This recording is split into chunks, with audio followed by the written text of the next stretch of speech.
कैसे हैं आप सभी। आज हम 3 विषयों पर चर्चा करने वाले हैं। जैसा कि आप जानते हैं, जो हमारा पाठ है जीवन की मौलिक इकाई, 3 विषयों पे हम चर्चा करेंगे। कोशिका अंगक, जंतु कोशिका और पादप कोशिका। जैसा कि हम पहले भी चर्चा कर चुके हैं, किसी भी कोशिका में 3 मुख्य भाग होते हैं। कोशिका झिल्ली, केंद्रक और कोशिका झिल्ली और केंद्रक के मध्य कोशिका द्रव्य होता है। और इस कोशिका द्रव्य में विभिन्न प्रकार के कोशिका अंगक होते हैं। पादप कोशिका में कोशिका झिल्ली के अलावा बाहर कोशिका भित्ति भी मौजूद होती है। तो कोशिका द्रव्य के अंदर ही कोशिका अंगक मौजूद हैं। क्या काम हो सकता है इन कोशिका अंगकों का? भाई देखिए, किसी भी कोशिका को जीवित रहने के लिए, अपने शरीर के रखरखाव के लिए, नई कोशिका उत्पन्न करने के लिए विभिन्न प्रकार के प्रक्रमों की आवश्यकता होती है, जो वो केवल चयापचय क्रियाओं या हम इसे मेटाबॉलिक रिएक्शंस भी बोल सकते हैं के माध्यम से संपन्न कर सकती है। और इन चयापचय क्रियाओं को संपन्न होने के लिए कुछ विशिष्ट परिस्थितियों की आवश्यकता होती है, कुछ विशिष्ट स्थल की आवश्यकता होती है। और ये विशिष्ट स्थल क्या है? हमारे कोशिका अंगक। ये जो सभी कोशिका अंगक हैं, ये एक झिल्ली युक्त अंग है। सभी अंगकों में झिल्ली का बहुत ही महत्वपूर्ण रोल है। मतलब झिल्ली के बिना इनका कार्य संपन्न नहीं हो सकता। अगर मैं झिल्ली की सार्थकता के बारे में बात करूं, वायरस, विषाणु, आजकल बड़े चर्चा में कोरोना वायरस। आप सब जानते हैं कि विषाणु यानी वायरस को हम सजीव भी कह सकते हैं, निर्जीव भी कह सकते हैं। सजीव और निर्जीव, हाँ जी, सजीव और निर्जीव दोनों। जब वायरस किसी कोशिका के बाहर होता है तो वो निर्जीव रूप में रहता है, और किसी कोशिका में प्रवेश करने के बाद ही वायरस जीवित अवस्था में आ पाता है। क्योंकि उस वायरस को जीवित रहने के लिए झिल्ली युक्त अंगकों की आवश्यकता पड़ती है। वायरस के पास खुद का कोई भी झिल्ली युक्त अंगक नहीं होता है। जब वो कोशिका में प्रवेश करता है तो वो इन झिल्ली युक्त कोशिका अंगकों की सहायता से अपने जैसे और विषाणु पैदा करता है। तो देख लीजिए, विषाणु जिसे हम सजीव भी कह सकते हैं, निर्जीव भी कह सकते हैं। निर्जीव कब? जब वो कोशिका के बाहर है तो उसमें जीवन का कोई भी लक्षण परिलक्षित नहीं होता है। लेकिन जैसे ही विषाणु कोशिका के अंदर प्रवेश करता है तो उसमें जो जैव प्रक्रम वाली घटनाएं होने लगती हैं, संपन्न होने लगती हैं। कैसे? इन झिल्ली युक्त अंगों के कारण। तो वायरस भी जब वो किसी कोशिका के अंदर प्रवेश करता है तो उसे जीवित रहने के लिए कोशिका अंगकों की आवश्यकता पड़ती है। तो अब आप इन कोशिका अंगकों की सार्थकता को समझ गए होंगे कि ये झिल्ली युक्त कोशिका अंगक हमारे लिए कितने महत्वपूर्ण हैं। तो सर्वप्रथम हम चर्चा करेंगे अंतर्द्रव्य जालिका। अंग्रेजी में इसे एंडोप्लाज्मिक रेटिकुलम कहते हैं। देखिए, जितने भी कोशिका अंगक है, सभी के सभी कोशिका द्रव्य के अंदर उपस्थित हैं। तो हम बात कर रहे थे अंतर्द्रव्य जालिका। देखो, नाम बता रहा है, जालिका, जाल, अंतर्द्रव्य, द्रव्यों को एक स्थान से दूसरे स्थान पर ले जाने वाला जाल। इसे अंग्रेजी में एंडोप्लाज्मिक रेटिकुलम भी कहते हैं। सर्वप्रथम हम इसकी संरचना के बारे में चर्चा करेंगे। अगर आप देखें, इस नीली संरचना को ध्यानपूर्वक देखिए। ये एक प्रकार से नलिकाओं का जाल है। एक नलिका दूसरी नलिका से जुड़ी हुई है, यानी इन नलिकाओं ने एक तंत्र का निर्माण किया हुआ है। और अगर आप देखें, ये नलिका, देखो, जो एंडोप्लाज्मिक रेटिकुलम है, ये नलिका यानी पाइप के रूप में भी हो सकता है, या शीट के रूप में, जो पतली पतली शीट्स होती हैं उनके रूप में भी हो सकता है। तो झिल्ली युक्त नलिकाओं या शीट के तंत्र को हमने क्या नाम दिया है? अंतर्द्रव्य जालिका, एंडोप्लाज्मिक रेटिकुलम। और जैसे मैंने बताया था कि जो हमारे जितने भी कोशिका अंग के सब झिल्ली युक्त अंग हैं, तो जाहिर बात है ये जो झिल्लियां हैं किसकी बनी होंगी? एकदम सही, प्रोटीन और लिपिड की। और अगर आप ध्यानपूर्वक देखें तो ये तो लगभग एक समान संरचनाएं हैं, लेकिन इनमें कुछ फर्क है। आप देखेंगे इस वाली संरचना में कुछ छोटे छोटे उभार बने हुए हैं, ये राइबोसोम प्रोटीन। जब अंतर्द्रव्य जालिका के ऊपर राइबोसोम प्रोटीन जुड़े होते हैं तो वो कुछ खुरदरी सी नजर आने लग जाती। तो उस स्थिति में हम इसको क्या कहते हैं? खुरदरी अंतर्द्रव्य जालिका। अंग्रेजी में कहेंगे खुरदरी को बोलते हैं रफ, और अंतर्द्रव्य जालिका को बोलते हैं एंडोप्लाज्मिक रेटिकुलम। खुरदरी अंतर्द्रव्य जालिका। तो देखिए, तो खुरदरी अंतर्द्रव्य जालिका में क्या मौजूद है? राइबोसोम। और जो पहले वाली हमने अंतर्द्रव्य जालिका की बात की थी, वो खुरदरी नहीं है, तो उसके लिए हम किस शब्द का प्रयोग करेंगे? चिकनी। चिकनी अंतर्द्रव्य जालिका, चिकनी यानी स्मूथ, और अंतर्द्रव्य जालिका को एंडोप्लाज्मिक रेटिकुलम कहते हैं। तो शॉर्ट फॉर्म में इसे हम SER कहते हैं, स्मूथ एंडोप्लाज्मिक रेटिकुलम, यानी कि चिकनी अंतर्द्रव्य जालिका। और इसको हम शॉर्ट फॉर्म में RER, रफ एंडोप्लाज्मिक रेटिकुलम, खुरदरी अंतर्द्रव्य जालिका। अगर हम इसके कार्य की बात करें तो आप देखिए, जो खुरदरी अंतर्द्रव्य जालिका है इस पे राइबोसोम है, और ये राइबोसोम प्रोटीन संश्लेषण में सहायता करते हैं। और जो चिकनी अंतर्द्रव्य जालिका है वो वसा का यानी कि लिपिड का निर्माण करती है। इसके अलावा जो प्रोटीन और वसा ये बना रहे हैं, क्योंकि मैंने बताया था एक जालिका रूप तंत्र है, तो ये पदार्थों का संवहन करते हैं। यानी देखो, खुरदरी अंतर्द्रव्य जालिका क्या बनाती है? प्रोटीन बनाती है। चिकनी अंतर्द्रव्य जालिका क्या बनाती है? लिपिड बनाती है। तो ये उनका स्थानांतरण भी करते हैं, उनको एक स्थान से दूसरे स्थान पर ले जाते हैं। और जैसा कि मैंने आपको बताया था कि जो झिल्ली होती है किससे बनती है? प्रोटीन और लिपिड से। तो प्रोटीन और लिपिड मिलकर झिल्ली बनाते हैं। तो इस झिल्ली बनाने के प्रक्रम को किसकी सहायता से? प्रोटीन और लिपिड की सहायता से। एक शब्द हम इसके लिए कुछ शब्द हम प्रयोग करते हैं, झिल्ली जीवात जनन। झिल्ली जीवात जनन यानी कि ये झिल्ली बनाने में सहायता करती हैं। तो अंतर्द्रव्य जालिका का एक मुख्य कार्य झिल्ली बनाना भी हो गया। और अगर आप देखें, अंतर्द्रव्य जालिका चाहे वो जंतु कोशिका है चाहे वो पादप कोशिका है, केंद्रक से जुड़ी हुई है। इसका अर्थ ये है कि ये केंद्रक से पदार्थों का संवहन कहां तक? कोशिका द्रव्य तक, या कोशिका द्रव्य से पदार्थों का संवहन कहां तक? केंद्रक तक। किसके माध्यम से होता है? अंतर्द्रव्य जालिका। और जो ये अंतर्द्रव्य जालिका है, ये कोशिका को एक ढांचा देती है। ढांचा मतलब फ्रेम। जैसे एक टेंट है, टेंट को आकार किसके कारण मिल पा रहा है?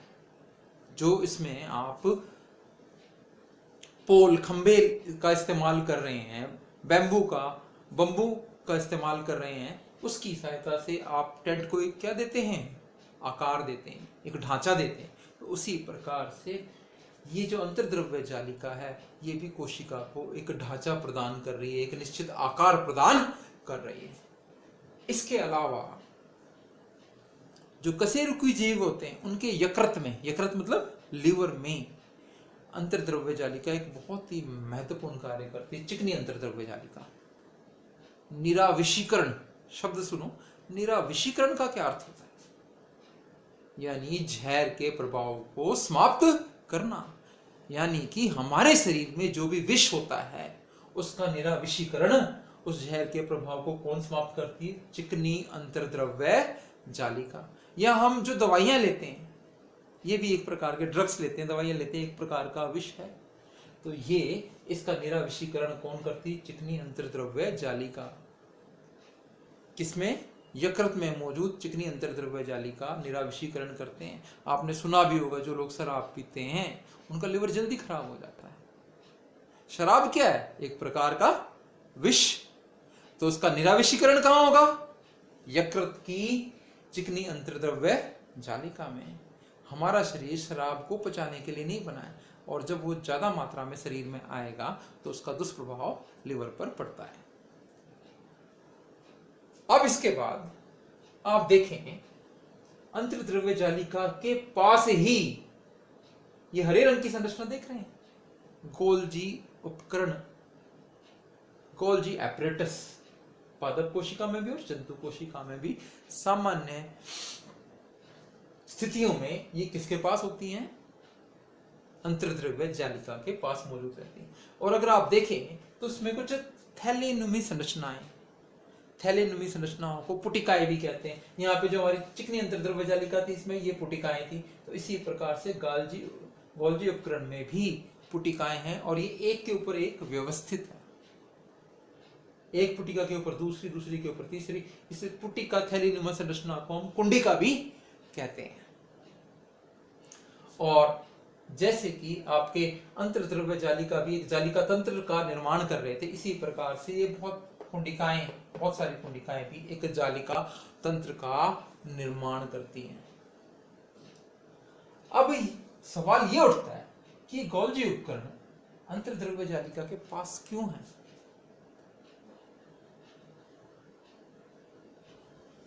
जो आपकी अंतर्द्रव्य जालिका जिन पदार्थों का निर्माण करती है, उसकी पैकेजिंग, जैसे कि इसने प्रोटीन बनाया, इसने वसा बनाया, उसको एक स्थान से दूसरे स्थान पर भेजना है, तो जो पैकिंग का काम है वो कौन करेगी? गोल्गी उपकरण। इसके अलावा जो गोल्गी उपकरण है, ये शर्करा को सरल रूप से जटिल रूप में बदल देती है, सरल रूप से जटिल रूप में। जैसे कि ग्लूकोज एक सरल शर्करा है, ग्लाइकोजन एक जटिल शर्करा है। तो जो शर्करा है उसको सरल रूप से जटिल रूप में किसके द्वारा बदला जाता है? गोल्जी उपकरण के द्वारा बदला जाता है। और इसके अलावा जो लाइसोसोम है, उसका निर्माण भी गोल्जी उपकरण द्वारा किया जाता है। तो यानी कि गोल्जी उपकरण किसका निर्माण करता है? लाइसोसोम। अभी हम पढ़ेंगे लाइसोसोम क्या है। लाइसोसोम भी एक कोशिका अंगक है, उसका निर्माण गोल्जी उपकरण द्वारा किया जाता है।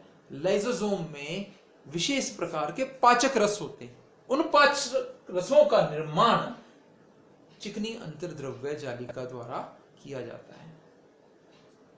तो देखिए, इस हरे रंग को देखिए, हरे रंग से मैंने क्या बनाया हुआ है? लाइसोसोम बनाया हुआ है। और लाइसोसोम भी एक झिल्ली युक्त अंगक है जिसके अंदर पाचक रस मौजूद है। ये जो पाचक रस होते हैं बहुत ही शक्तिशाली होते हैं, और इन पाचक रसों का मुख्य काम है अपशिष्ट का निपटान। अपशिष्ट मतलब बेकार पदार्थों का निपटारा कर देंगे। मान लीजिए किसी कोशिका में कोई जीवाणु प्रवेश कर गया, है तो शरीर के लिए बेकार ही, उसको मान लीजिए शरीर ने मार दिया। अब उस जीवाणु को लाइसोसोम के अंदर मौजूद पाचक रस क्या कर देंगे? पाचित कर देंगे, उसका अपघटन कर देंगे। इसी प्रकार से इस कोशिका के अंदर अन्य प्रकार के, मान लीजिए कोई कोशिका अंगक है। भाई देखिए बच्चों, ये कोशिका अंगक, इसका मतलब ये नहीं कि एक कोशिका अंगक बना रखा तो कोशिका के अंदर एक ही कोशिका अंगक है।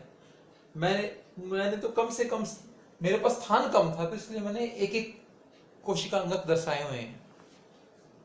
तो मैं आपको बता रहा था जो लाइसोसोम है, कोशिका के अंदर बहुत सारे एक तरह के कोशिका अंगक होते हैं, और जब वो निष्क्रिय हो जाए यानी मर जाए या कार्य ना करें तो कोशिका की किसी भी काम के नहीं है। तो ऐसे समय में भी जो लाइसोसोम होता है वो निष्क्रिय पुराने कोशिका अंगकों का अपघटन कर देता है, ताकि अपघटित होने के पश्चात जो अणु मिलेंगे उसका कोशिका दोबारा इस्तेमाल कर सके।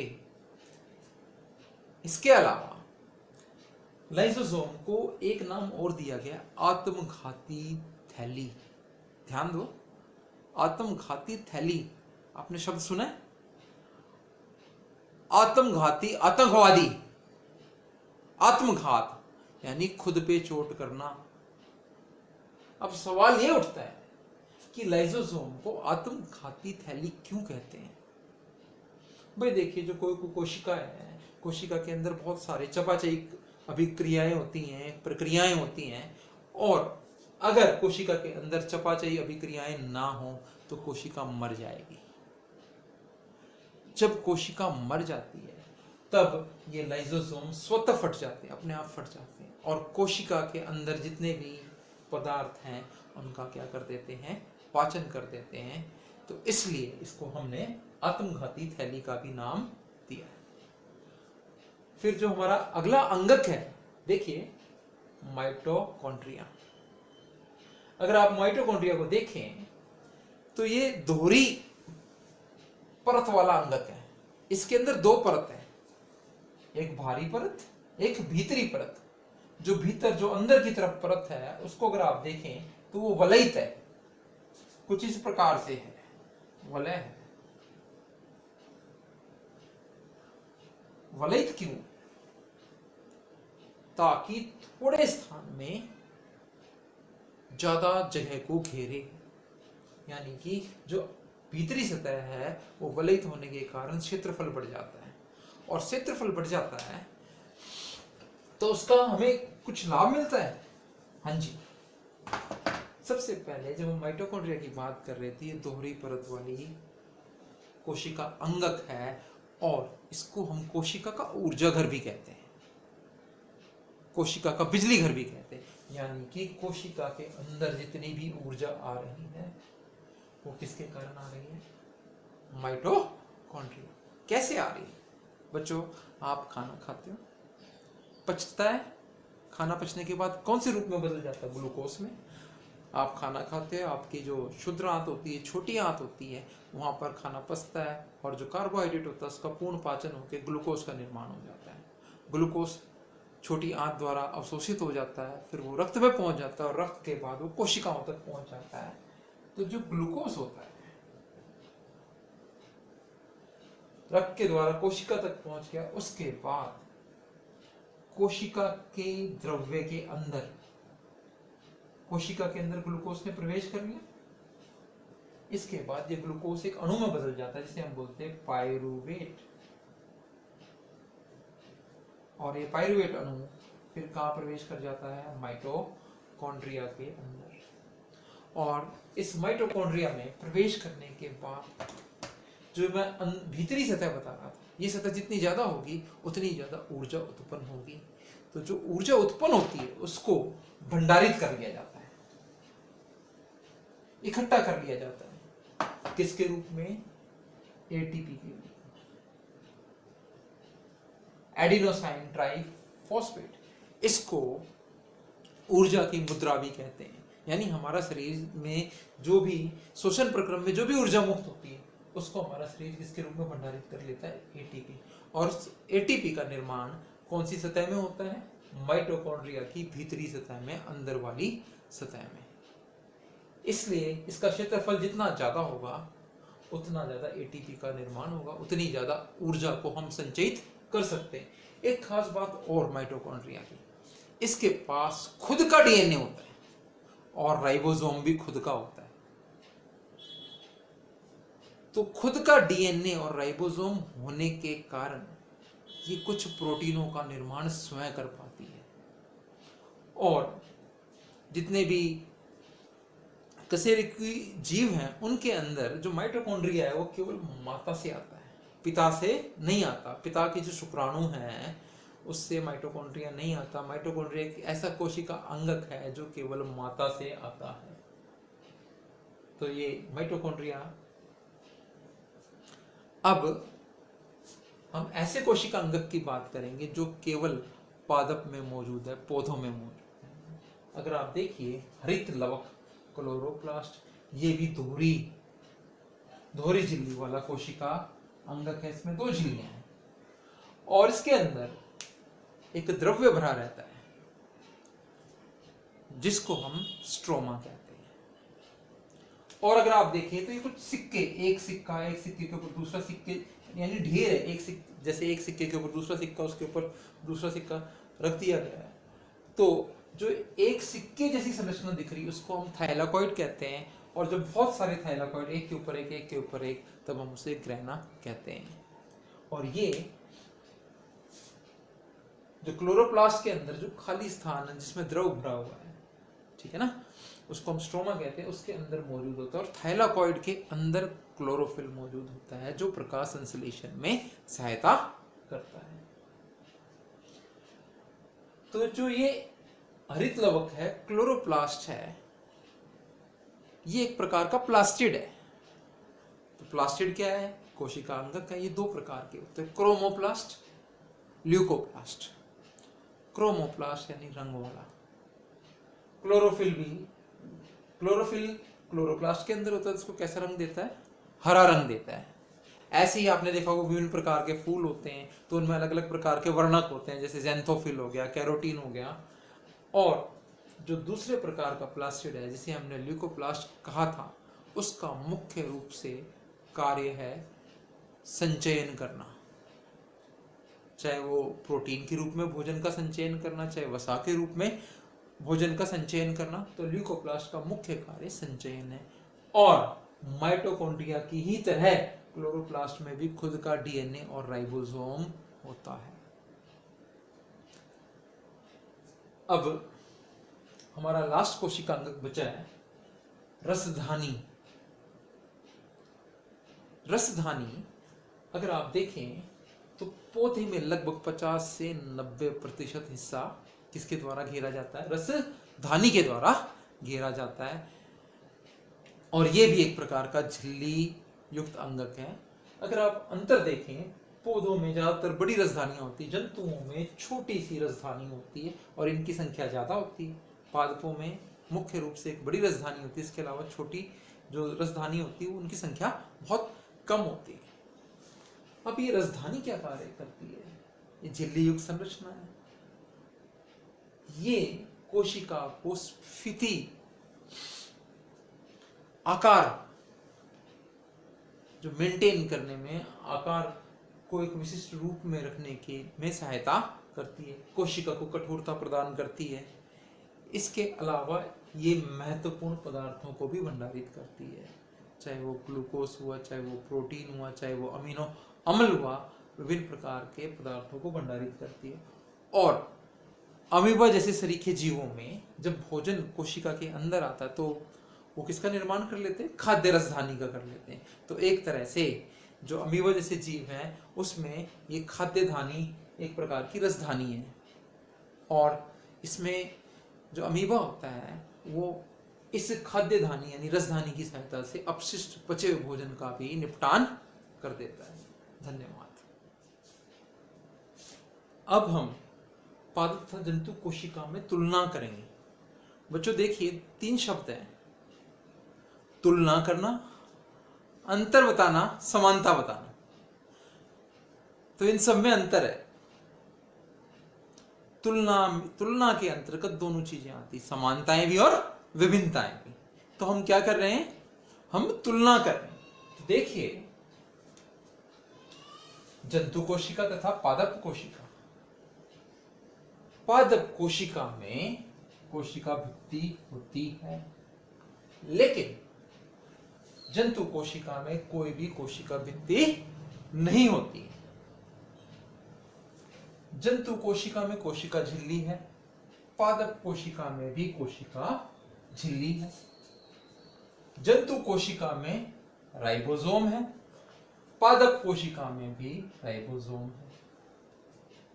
जंतु कोशिका में तारक केंद्र है जो विभाजन में महत्वपूर्ण रोल परफॉर्म करता है, लेकिन ये तारक केंद्र पादप कोशिका के अंदर मौजूद नहीं। जंतु कोशिका में चिकनी अंतर्द्रव्य जालिका स्मूथ एंडोप्लाज्मिक रेटिकुलम है और पादप कोशिका में भी ये मौजूद है। जंतु कोशिका में लाइसोसोम है, पादप कोशिका में भी लाइसोसोम उपस्थित है। जंतु कोशिका में खुरदरी अंतर्द्रव्य जालिका रफ एंडोप्लाज्मिक रेटिकुलम मौजूद है और ये पादप कोशिका में भी मौजूद है। गोल्जी उपकरण ये भी जंतु तथा पादप कोशिका दोनों में ही मौजूद है। माइटोकॉन्ड्रिया भी जंतु कोशिका में तथा पादप कोशिका दोनों में ही मौजूद है। हरित लवक क्लोरोप्लास्ट जो कि एक प्रकार का प्लास्टिड है, ये केवल किसके अंदर मौजूद है?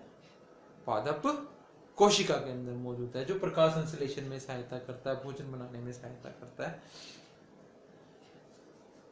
इसके अलावा अगर आप देखें रसधानी, पादप कोशिका में रसधानी कैसी होती है? बहुत बड़ी होती है। इनकी संख्या एक या एक से अधिक हो सकती है, लेकिन जंतु में ये रसधानियां बहुत छोटी होती हैं और इनकी संख्या भी पादप की तुलना में अधिक होती है।